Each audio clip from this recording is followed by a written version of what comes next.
Okie dokie. Hello, everyone. Let me do a very quick check on my phone to make sure that the audio is working okay. So, for the majority of you, or yes, the majority of you who are watching the recorded version of this, bear with me for like 30 seconds as I check this right now. Here we go. How do I access my live videos here? How do I do this? My channel. Here we go. Make sure it's working.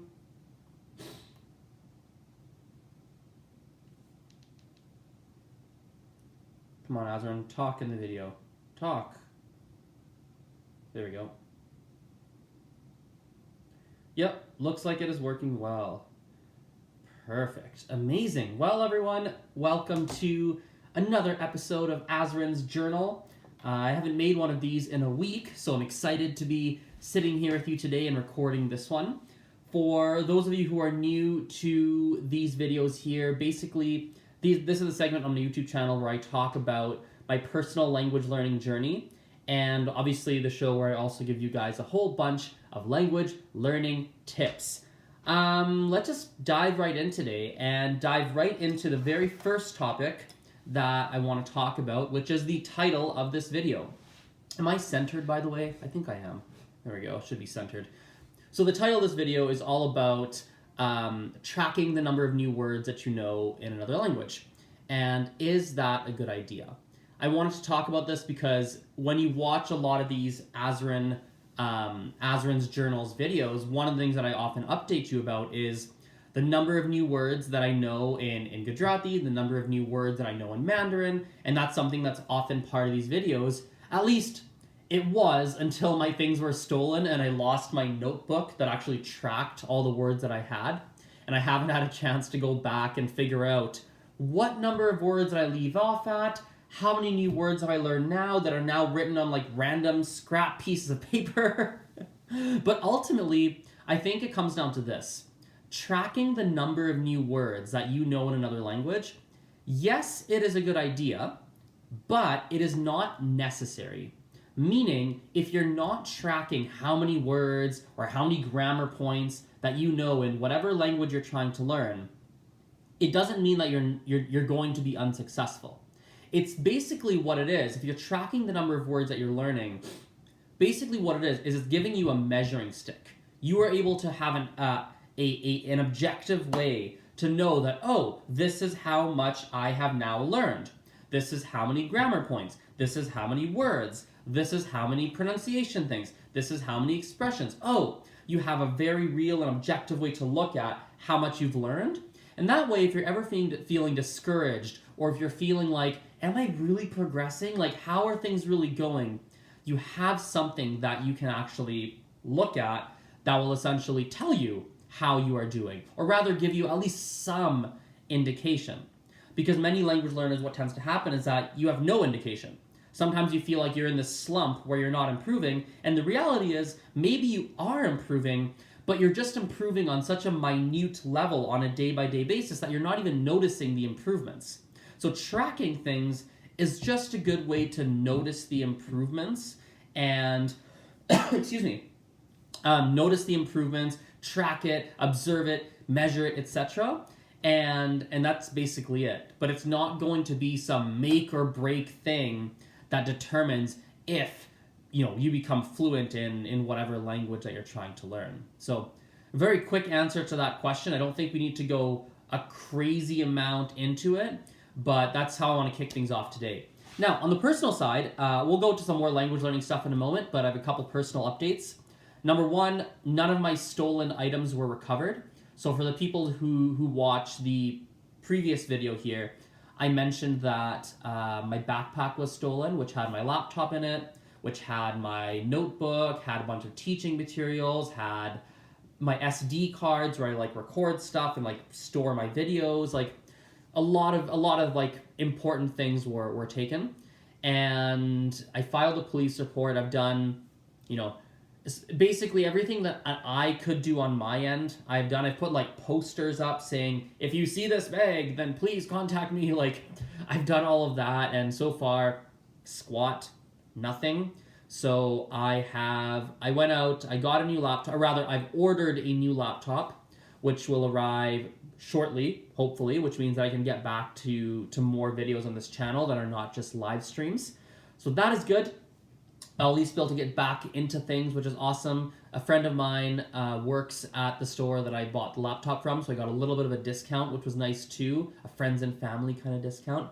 So that was definitely a good thing. Also in the personal life here, it is getting really cold in Calgary. It's really getting to the like minus 27s, minus 28 degrees, lots of snow. Really feeling like winter, to be honest, because, well, I don't know why, but essentially this past winter has not really felt that cold. It's been a very mild winter, but nowadays the winter's starting to come, starting to get, definitely starting to get heavier and whatnot, and yeah, it's quite cold, but fun fact about me when it comes to the cold, I don't mind cold weather at all. I don't really mind it. What I don't like, though, is when the weather is really wet and really humid outside. I don't mind if it's really cold and dry. As long as it's not humid and as long as it's not windy, I am okay. Now, also, transitioning more into some language learning stuff here, I wanted to talk about some of my how things are going with my personal language studies, and there's definitely a big learning point that I think you guys can take away from a lot of my personal language studies. So let's start with Mandarin. Mandarin has been going reasonably well. I've been attending some of my classes at the university. I just had a test on Friday of last week, which I think it went well. It was not super hard or anything like that. I am continuing to watch my Mandarin drama, which is good. I have not been tracking the number of new words and new grammar points and things that I've learned. That's not something I've been doing. Mostly just because it's just awkward. I actually don't really have a dedicated notebook anymore that I could use for my notes, which is a little awkward, and it sounds so silly, but I just don't feel like writing new words and stuff on scrap paper. I just don't feel like it, and so I haven't been doing it. So I've just been watching. I have like a dictionary on my phone where there is essentially like a search history, so I can see the words I've searched. So I guess in the back of my mind, what I've been telling myself is that for the words I've been searching, there's a history, so I'll be able to go back and look at the words that I've learned, and in a sense, that has kind of become my new notebook, which sounds super weird, but that's what I've been doing. And it's interesting, right? Because, and this is a good learning point we can drive home, it's crazy how much passive learning happens. It's crazy how much, like there's been words that I have heard in my Mandarin drama that I'm watching, and that I've looked up just casually, like, oh, what was that word they said? Google it or search it in my dictionary. I read it, go, oh, I learned something. And I do nothing apart from that. I don't write it down. I don't think about it. I don't write practice sentences. I don't try and speak with it or use it with other people. None of that. I don't do any of that. Nothing. Zero. Zilch. Double zero. And yet, the next time I hear the word, or the next time I want to use the word, it's crazy how your brain's like, oh, yeah, I know that word. And for me, sometimes I'm like, I don't remember why I know that word. I can't remember, like, where I heard it or, like, where it came from. And it's just crazy how that happens sometimes. And that just reinforces the importance, I think, of comprehensible input. So for those of you who are new to this concept, to be honest, I'm not even a big expert on the concept. I'm not someone who knows it in depth and is like an expert in comprehensible input. But what I can tell you is that when you're learning another language, one thing that's really important is that you are using sources to learn that are reasonably at your level, that are kind of like, relatively speaking, at your level, and that, how do I say this, that are at your level and are also something that you're interested in. So when I'm watching this Mandarin drama, it probably is a little bit too hard for me, but because there's subtitles, it helps a lot. It helps it become more understandable and comprehensible. And so the subtitles help a lot, and it makes it more comprehensible. It's interesting to me. And so when I hear someone go like one word that I've learned, I have no idea how to write it, weirdly enough, but I've heard it so many times I know, is like sha in Mandarin, right? Which is kind of like dumb or stupid. And to be honest, I don't even know the exact translation, but I could use that word properly in Mandarin because I've heard it so many times, right? I've heard it so many times in my drama, and in so many different social situations in a show that's interesting to me, that suddenly I go like, oh yeah, I understand that word. I get it, right? I really get it. So you have to be using sources that are reasonably at your level and that interest you.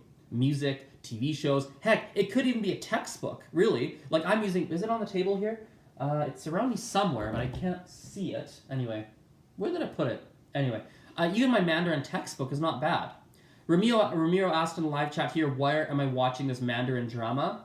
It is on a YouTube channel, which I will tell you what it's called now. Give me just a moment. It is called, if I just go to that video here, the channel is called Chinese Drama Head, or Headquarters. It's either Head or Headquarters, let's see here. Chinese Drama Headquarter. So not like one word, but like two words. Head, quarter. That's the name of the channel, and they have a whole bunch of different dramas on there. So yeah, it's been going decently well on the Mandarin front. The Gujarati front is the opposite. It's just not been going very well for me. By the way, if you're watching this video, if you've made it to the 11-minute mark, I would appreciate it if you click the like button if you have liked this video, or leave me a comment in the description. I would appreciate that very, very much. Now, on the Gujarati side here, Gujarati has not been going overly well. I've not really been studying a lot. I have been watching videos in Gujarati online. Hello, new live viewer. I have been watching videos online. So there's like some Gujarati actors and actresses and stuff that I follow.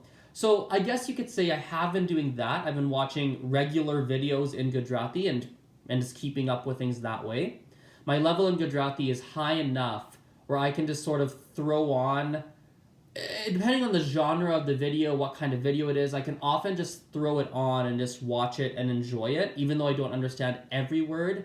I'm understanding 70, 75%, like enough to like enjoy the video. So I've been doing that, which is fine.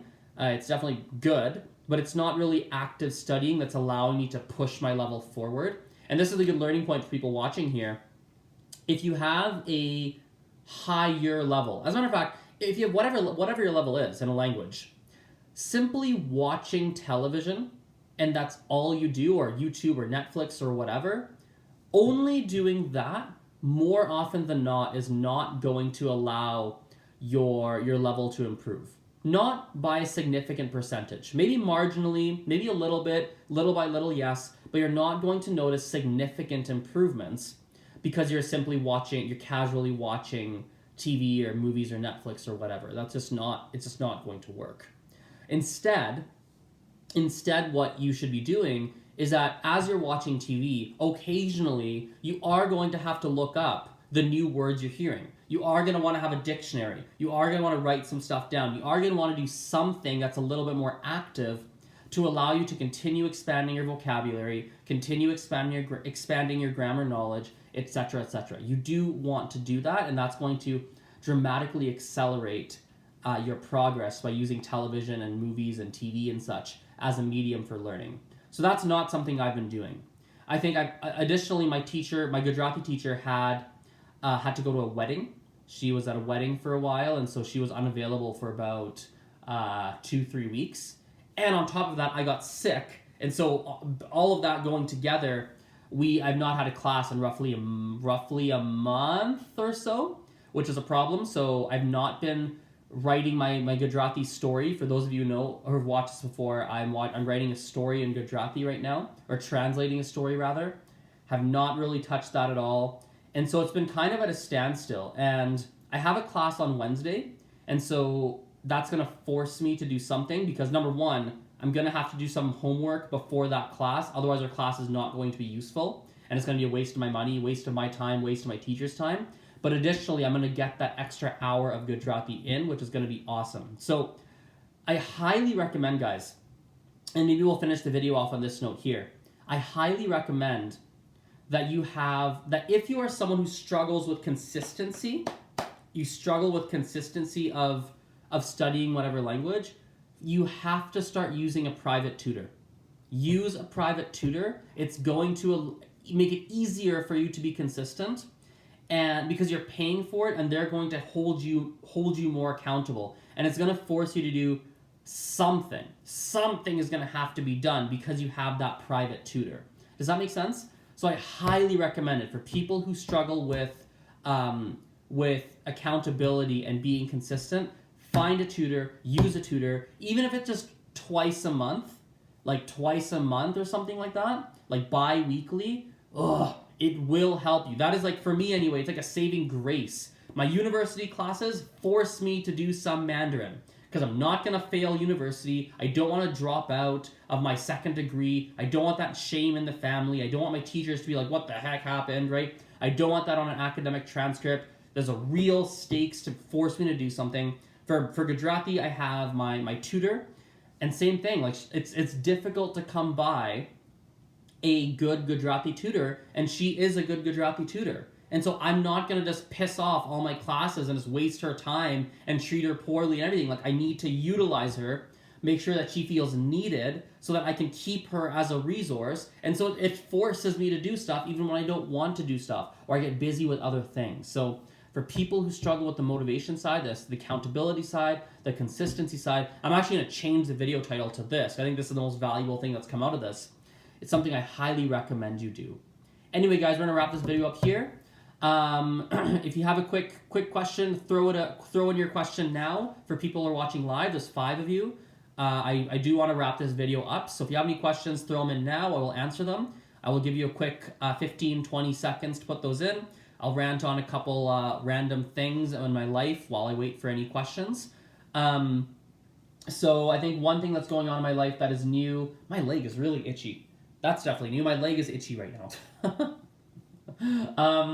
One thing that is new for sure right now is I'm being much more disciplined with what my days look like schedule wise, and I'm not being as hard on myself with if I don't get something done or if I don't finish my plan or whatnot. I'm being very strict about getting to bed even earlier than I did before and getting even more sleep. I'm being very strict about, I need to get something off my plate. I said this in my podcast, but I have a lot of stuff on my plate, which I like. I like having a lot of stuff on my plate. However, I need to get 1 or 2 things off my plate. I need to hire them out, outsource them out. I need to get them off my plate, because the way my schedule looks right now, if one thing goes wrong, it's a problem. Like there's necessary things that have to get done that do not get done if one thing goes wrong. If I get sick, if car breaks, something happens, it ruins things, and I have to let people down. My schedule should not be that busy. It should not be that way. And so if I hire one person, if I outsource like all my video editing or something like that, and I take on that cost, it's going to open up some slush space. So if something goes wrong, I still have time to deliver on the promises and stuff that I made to people. So anyway, I haven't seen any questions pop into the live chat, so I'm going to assume there's no questions. So we'll wrap this video up here. Thank you guys for watching. I appreciate it. And I'm going to just end this video here, and we will chat next time. Next time, hopefully, is not going to be a live stream. Hopefully, I'll have a laptop by then, and I can do a proper edited video that I like to do on this channel. So anyway, guys, see ya. How do I end this? Oh yeah, X button.